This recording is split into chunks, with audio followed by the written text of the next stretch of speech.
And the word craving is very, very important. You know, I hear people today say, well, I came to AA and I craved a drink for 4 years. No, in the context of the Big Book, that's the wrong use of the word craving. They might have needed a drink, wanted a drink, desired a drink. The only way an alcoholic can crave alcohol is to first put it in the body. Then the physical craving develops, and then we can't stop and we end up drunk. So in the recovery section of the book, when you see the word craving, it's always referring to the body, never to the mind. We'll use the word obsession for the mind. The word craving is for the body.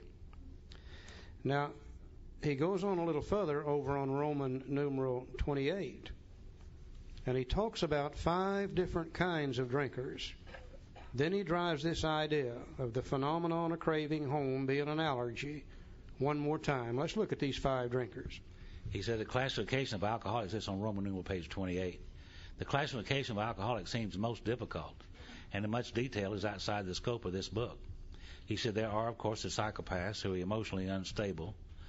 We're all familiar with this type. They're always going on the wagon for keeps, and they are over-remorseful and make many resolutions, but never a decision. We call that type 1. There is a type of man who is unwilling to admit that he cannot take a drink. He plans various ways of drinking. He changes his brand or his environment. That's type 2. There is a type who always believes that after being entirely free from alcohol for a period of time, he can take a drink without danger. Type 3. There is a manic-depressive type who is perhaps the least understood by his friends and about whom a whole chapter could be written. That's type 4. I always thought I was the next one, type 5. So then there are types entirely normal in every respect, except in the effect alcohol has upon them. They are often able, intelligent, friendly people. God, I like that. Wasn't that great? Any more type 5s in the room tonight? Yeah, a whole bunch of you. Now he makes his point one more time. All these and many others have one symptom in common. They cannot start drinking without developing the phenomenon of craving. This phenomenon, as we have suggested, may be the manifestation of an allergy which differentiates these people and sets them apart as a distinct entity.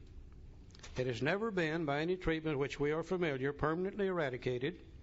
The only relief we have to suggest is entire abstinence. Now, I think what he said is this, that if all we alcoholics in this room tonight should take a drink, God forbid that happen, but if we did, we would not all react just exactly the same. In just a little bit, one of us would be crying in our beer, oh, boo-hoo-hoo-hoo, the world's not treating me right. In just a little bit, one of them will be up here on this stage hooping and hollering and dancing and cutting up and having a hell of a good time. In just a little bit, there'll be 2 over in that corner getting in a fight just sure as anything. Look over here, there'll be a couple, one putting the make on the other. We tend to do that too when we drink. We would do many different things. But if we're a real alcoholic, there's one thing that every one of us would do. We would start looking for a second drink. The phenomenon of craving has taken over now. The allergy has manifested itself, and now when we can't stop, we've got to have a third drink. And a fourth and a fifth and a sixth and an eighth and a tenth and on till we're drunk, sick, and in all kinds of trouble. Now, it really doesn't make any difference whether we're born with it or whether we drink ourselves into it. I was born with it, I'm sure. First drink I took at age 14, the allergy presented itself that night and I got drunk. Every time I drank, I got drunk. I drank 26 years. I don't ever remember taking one drink of anything that had alcohol in it. It always led to 2 to 3 to 6 to 8 to 10 and etc. Some of you, I'm sure, drank with safety for several years. But somewhere you crossed the line. And the same thing began to happen to you after several years of drinking that happened to me from the very beginning. But what difference does it make? The fact is, that's the way we are tonight. I know that's the way we are tonight, too. Because if we were not that way tonight, we wouldn't be in this room tonight. If you and I could drink without getting drunk, where would we be? We'd be out there drinking without getting drunk. But you see, we can't do that. That's what we've got in common in the fellowship of Alcoholics Anonymous, is we can't drink without getting drunk. Now, back in the 1930s, this was the doctor's opinion. In the 1930s, they knew very little about metabolism. Today, they know lots about metabolism. Today they know that if you put anything in your system, such as a piece of bread or a piece of beefsteak, that the mind and body recognizes what that is. Certain organs of the body begin to produce some things called enzymes. They attack that food and begin to break it down and separate it into usable and non-usable items. What the body can use, such as the proteins, the amino acids, the vitamins, the body will retain. What it can't use, it will dissipate through the urinary and intestinal tract. They call that metabolism. Today, they have proven that the doctor's opinion is no longer just an opinion. It's actual truth. Now, we're going to look at a little picture here for just a minute. And I want to stress that this is not AA information. AA won't get involved into why we're allergic because that might bring controversy. But this information presented to us a few years ago by members of the medical profession is so interesting and has such depth and meaning for people like us, I think we would be remiss if we didn't look at it. So let's look at it for just a moment. In the center of that picture, there's 9 people there that drink safely. They are at ease with alcohol. They take a drink or two, the mind and body senses it, the enzyme production starts, and the enzymes attacks the alcohol, breaks it down into acetaldehyde, then to diacetic acid, then to acetone. In the final stages, it becomes a simple carbohydrate made up of water, sugar, and carbon dioxide. The water will be dissipated through the urinary intestinal tract. The sugar is calories, energy. Empty calories. None of the amino acids, none of the vitamins, but a form of energy. The body will burn them, store the excess to be as fat to be used at a later date. The carbon dioxide will be dissipated through the lungs. In the normal social drinker, this takes place at the rate of approximately 1 ounce per hour. Now, I know it'll vary with different people, but the average is 1 ounce per hour. And if they don't drink more than 1 ounce per hour, they can't get drunk. Their body metabolizes it and burns it up and gets rid of it at that rate. Very seldom do you see a social drinker drinking more than 1 ounce per hour. If you're with one of them and they're drinking more than 1 ounce per hour, you better get out of the way, because they're going to puke on you after a while. They'll either go to sleep or they'll puke on you, one of the two, every time. The left-hand side is the one who does not drink safely, or is at dis-ease with alcohol. And if you want to use the word disease, that's all it means. Something that separates you from the norm. We alcoholics put it in our body, the same thing happens. The enzymes attack the alcohol, break it down to acetaldehyde, then to diacetic acid, then to acetone.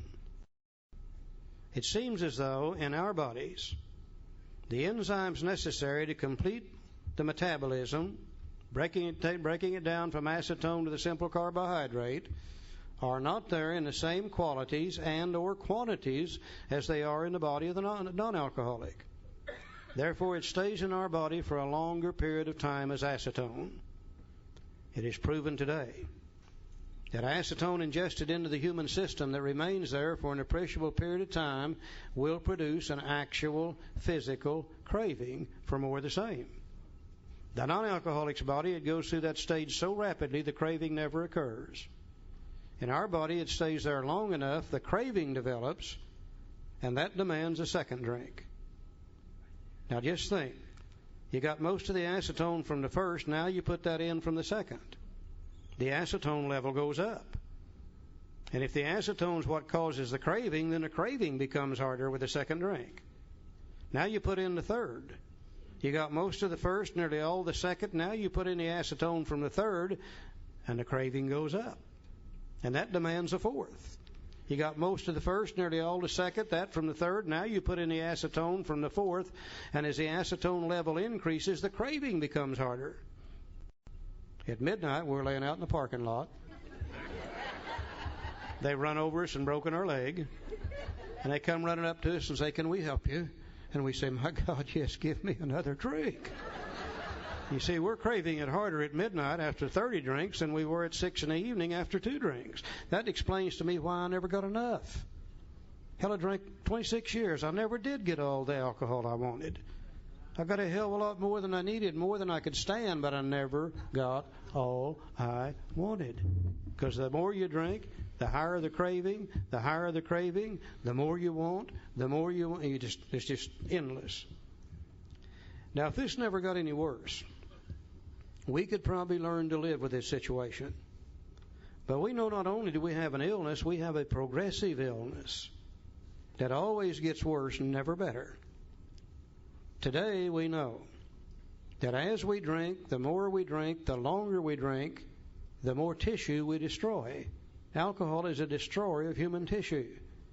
And the more tissue we destroy, it seems as though that it acts upon two organs of the body first, which are the liver and the pancreas. Now today we know that the organs of the body that produce the enzymes necessary to metabolize alcohol are the liver and the pancreas. And as we drink and as we damage them, the enzyme production becomes less and less. The craving becomes harder and harder, with the resultant drinking becoming worse and worse. We know also that the body begins to shut down on the production of everything as we get older. Now, I wish that were not true, but believe me, it is. I'm experiencing lots of that. If I should take a drink today after 20-some-odd years of sobriety, I wouldn't start where I left off 20-some-odd years ago. The craving would be harder, the drinking would be harder, and the resultant trouble would be harder due to the aging factor. So not only do we have a physical illness, we have a progressive physical illness due to two factors, damage to the body and also due to the aging factor. Now that I see that, I can accept the fact that I can no longer successfully drink alcohol. Until I could see this, I knew there had to be a way I could drink without getting drunk. And I damn near killed me trying to find it. But now that I can see this, I can accept the fact that I can no longer safely drink alcohol. Now, if that's all that was wrong with me, and if that's all that was wrong with you, we would pass the hat, get up and go home, and never have to go to another AA meeting. But you see, that's just half of my problem. The other half is right up here in my head. If I never took the first drink, this allergy couldn't hurt me. I have a friend who is allergic to, of all things, fish. Every time he eats fish, his throat swells up. He almost chokes to death. But that's not his problem. The fact that he's allergic to fish is beside the point, because if he don't eat fish, that can't happen to him. But he got something up here in his head that isn't right when it comes to fish. The switch doesn't close, or a light bulb doesn't come on, or something. He's 3 French fries short of a Happy Meal. Yeah. From time to time, his mind tells him that it's okay to eat fish. And he'll eat the fish. His throat swells up. He ends up in a hospital every time. And I'll bet it always starts like this. Well, I haven't had any fish in 90 days. Surely I could have one piece of fish. Or it says it's that orange roughy I've been eating. If I'd eaten nothing but halibut, it'd be okay. Or it might even say it's them damn people I've been eating fish with. If I just changed my crowd, whatever the reason, his mind gives him permission to do so. Now, I'm the same way when it comes to alcohol. Left on my own resources, from time to time, my mind tells me it's okay to drink alcohol. Then I take the drink and then the allergy takes over. So the real problem centers in my mind rather than my body. Let's look at the mind for just a few minutes, and then we'll be through for the night. Charlie said the doctor said he has never been by any treatment which we are familiar permanently eradicated. The only relief we have to suggest is the entire abstinence. In other words, if we have an allergy to alcohol and we crave more when we drink, he suggests we don't drink. And that's the end of that. So now we're going to talk about the most dangerous part of the illness. And the most dangerous part of the illness of alcoholism is when we're not drinking. You know why it's the most dangerous part of the illness? Because we're thinking about drinking. So let's move back now to the Roman numeral page 26, and we're going to start talking about the mind, twofold illness. We talked about the physical allergy in great detail. Now we're going to talk about the obsession of the mind. It's in bottom page, Roman numeral page 26. It says men and women drink essentially because they lack the effect produced by alcohol. Now, many alcoholics are highly offended when you say that. They say, no, that's not the reason I drink. They say the reason I drink is because I love the taste of alcohol. I wouldn't argue with them whether they do or not. I love the taste of cold beer. I always have, all my life, as far back as I can remember. I also love the taste of Cold Mountain spring water. I never did sit down and drink a case of Cold Mountain spring water.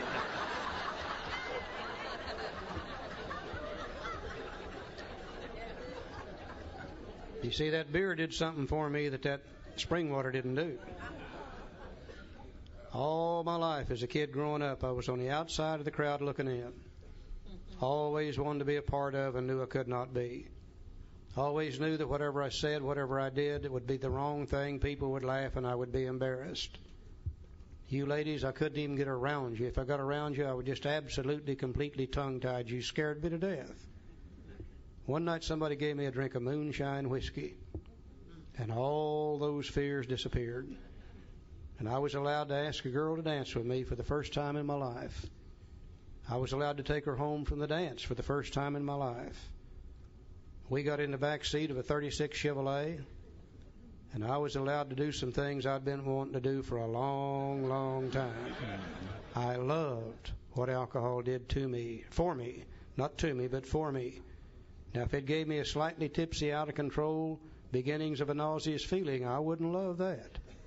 But you see, it gives me that great, exciting, in-control feeling and allows me to function in a manner I'd never been able to function before. Men and women drink essentially because they like the effect produced by alcohol.